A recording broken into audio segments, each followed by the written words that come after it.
Apple গাছ দেখাবো কিভাবে আপেল ধরে আছে থোকায় থোকায়।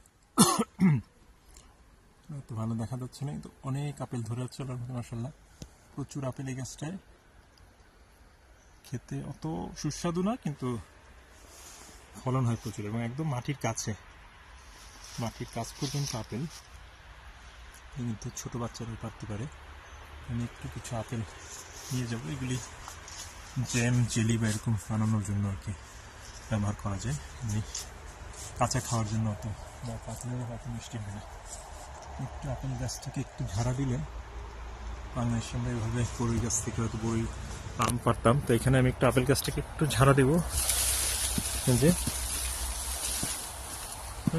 বেশ কিছু আপেল কিন্তু পড়লো, আরও আছে, এরকম করে থাকে প্রত্যেক দিনই কিছু কিছু।